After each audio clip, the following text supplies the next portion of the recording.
प्यार, दिल टूटना, ये सब हम शायरी और गानों में तो सुनते हैं। पर आज हम इसे देखने वाले हैं साइंस के नजरिए से। हम उन पावरफुल फीलिंग्स के पीछे की केमिस्ट्री को समझने की कोशिश करेंगे, जिन्हें हम महसूस तो करते हैं पर शायद पूरी तरह समझते नहीं।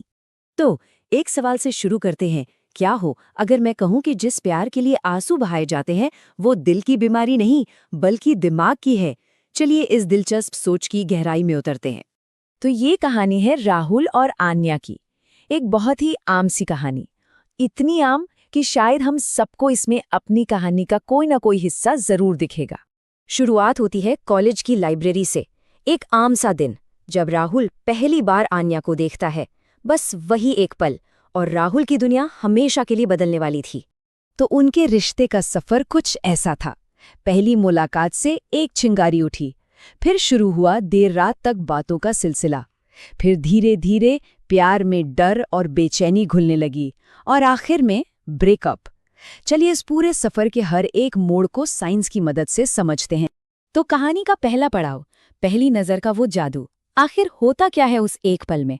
चलिए इसके पीछे की केमिस्ट्री को समझते हैं। आन्या को देखते ही, बस उसी एक पल में राहुल के दिमाग में आया, बस यही है, मुझे इससे प्यार हो गया है।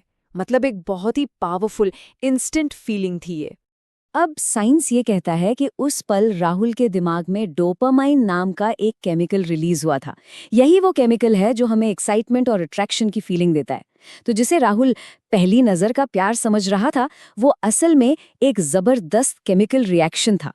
तो शुरुआती अट्रैक्शन के बाद उनका रिश्ता एक नए दौर में पहुंचा। पर सवाल ये है कि क्या ये सच में गहरा प्यार था या बस एक आदत की शुरुआत? तो धीरे धीरे बातें बढ़ने लगी। घंटों चैट्स, कॉल्स और वो देर रात तक चलने वाली बातें, जिनसे उनका रिश्ता और मजबूत होता गया। और बहुत जल्द राहुल के लिए आन्या से बात किए बिना सोना भी मुश्किल हो गया।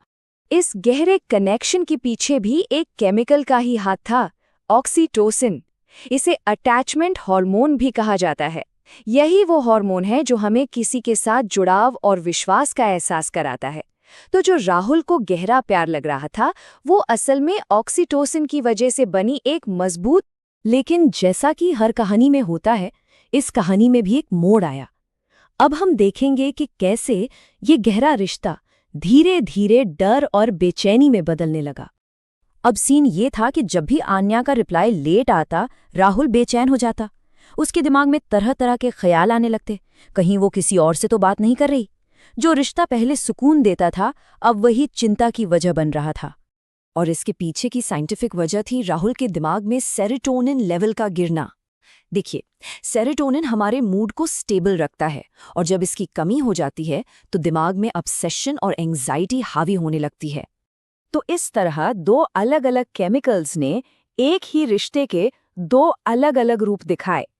एक तरफ था ऑक्सीटोसिन से चलने वाला अटैचमेंट, जिसमें भरोसा और सुकून था, और दूसरी तरफ था लो सेरोटोनिन से पैदा हुआ ऑब्सेशन, जिसमें सिर्फ बेचैनी और डर था।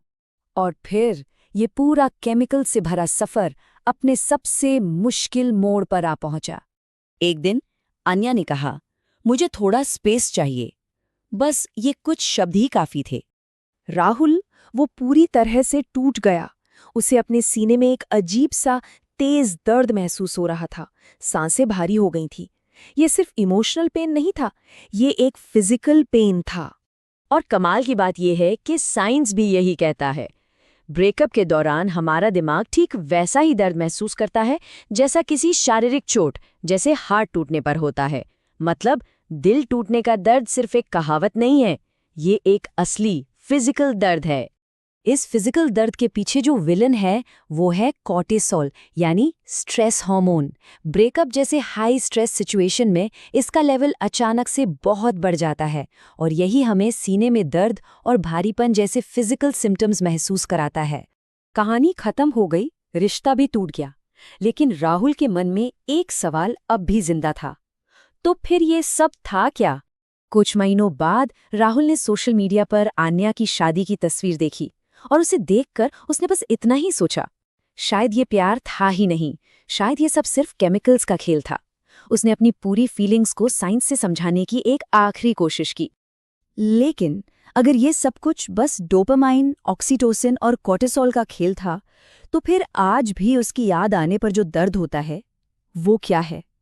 साइंस शायद हमें ये तो बता सकता है कि क्या हुआ, कैसे हुआ, पर क्या वो उस दर्द की गहराई को भी समझा सकता है?